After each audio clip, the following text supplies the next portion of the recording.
Can I get real with you for a second? Boutique Blu-ray labels are everywhere nowadays. Sure, you've got the big names like Criterion Collection and Shout Factory, but you also have cult labels like Vinegar Syndrome, Severin, Kino Lorber, and Arrow.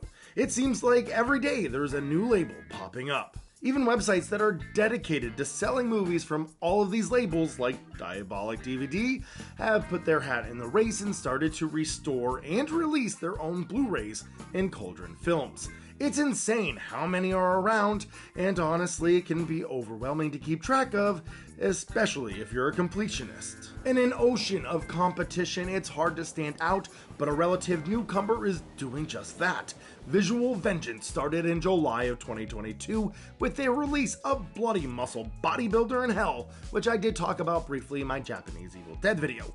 In that video, I claimed that I was super excited about this new label as they were dedicated to vintage, sometimes overlooked, micro-budget genre independence from the 1980s through the 2000s. It all sounds promising.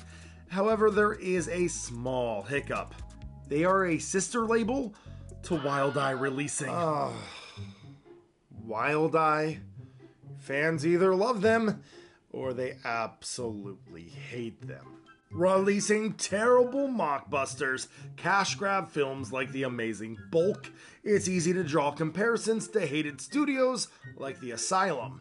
But some Wild Eye films have an indescribable charm to them, like the beloved Velocipaster. Wild Eye is polarizing, to say the very least. Now, there are people who rightfully rip these films to shreds, but there's also a dedicated fan base that release reviews of Wild Eye films every Wednesday with the ruse Wild Eye Wednesdays. Now, I could talk all day about this film company and dive deeper into the subject, but who has time for that? All you need to know is that the quality of Wild Eye films are mid at best and sus at worst. So when Wild Eye birthed a sister company, it was easy to react to the news in a negative way. However, Visual Vengeance has been doing all the right things. They aren't releasing new garbage films, but instead, they are finding obscure, independent films that deserve the light of day. And they aren't just slapping these movies on a disc and calling it a day. So far, these releases are packed to the brim with extras. They have slipcovers, posters, and fun trinkets.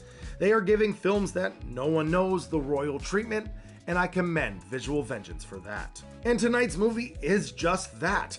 I can't even say that it's a forgotten film like I normally do because 1991 Slaughter Day is virtually unknown.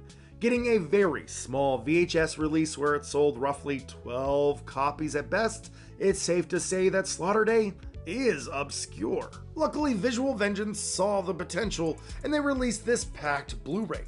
This movie is insane, and it shows that imagination will always trump budget. The movie is wild, and you're not going to want to miss it.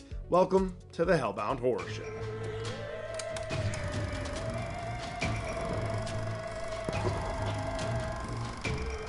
Now, when I say early 90s micro-budget movie made by high school students, it's a no-brainer to assume that this was an SOV, shot on video movie, made by the Cousins. Brothers, twins Brent and Blake Cousins made a ton of SOV films growing up in the state of Hawaii. Being like most kids, they were heavily inspired by Sam Raimi and the Evil Dead. They made Slaughter Day 1, 2, 3, and 4 growing up, among many other short films. When they hit their late teens and early 20s, they decided to go to LA and try to make it big. But unfortunately, that trip was a failure. Being a bit down in the dumps about not making it big in Hollywood, they decided to return to the idea that got them started.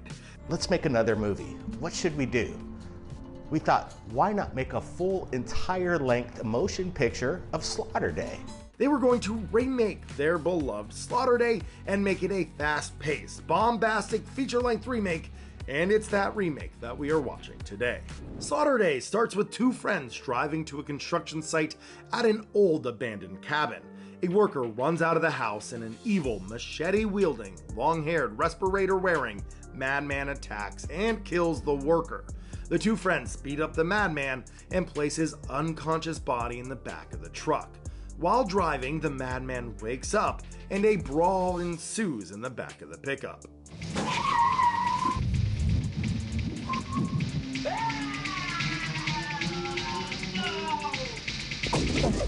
They follow the madman to the cliffs overlooking the ocean, and he transition fades in front of their very eyes. Whoa, so impressive! Where did he go? Oh, shit. Back at the cabin, we get this wonderful sequence of the madman being sucked into the Necronomicon.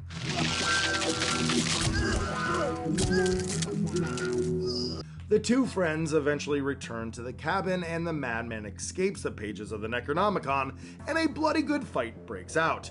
They eventually chop off an arm, but it reanimates itself, does some damage, and reattaches itself to the body.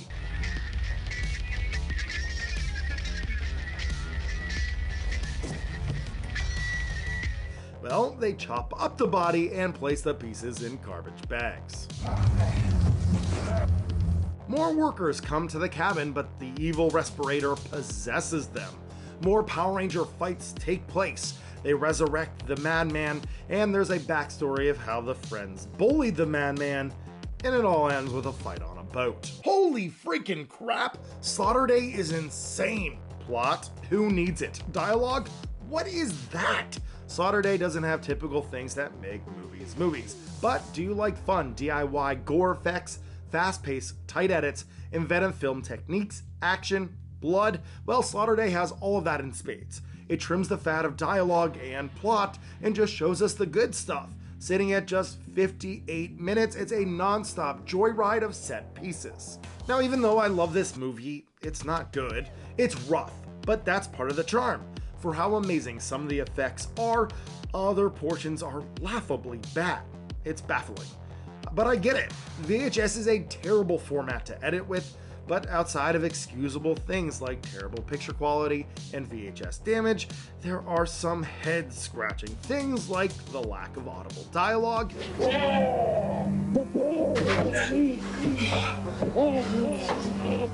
and how most scenes start with a go from the director. And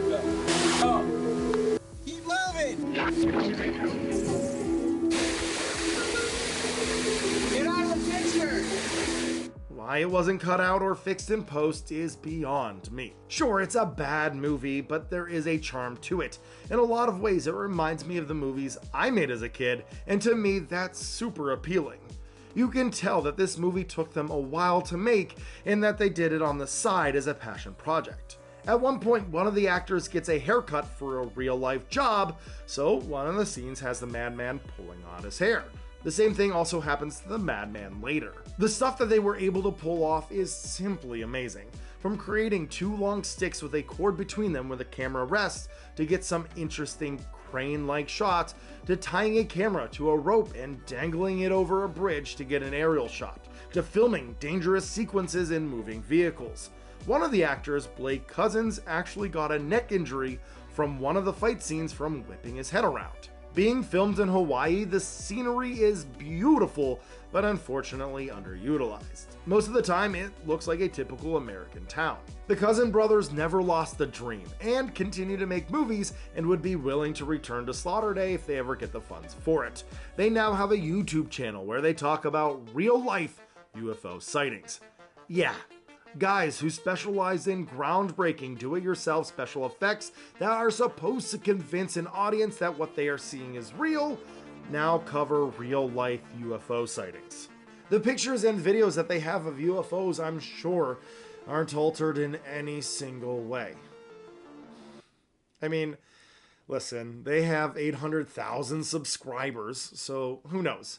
Maybe I'm the one missing something. After listening to the commentary by some wild-eyed people, I've gained a ton of respect for the company, and I'm excited for continued Visual Vengeance success.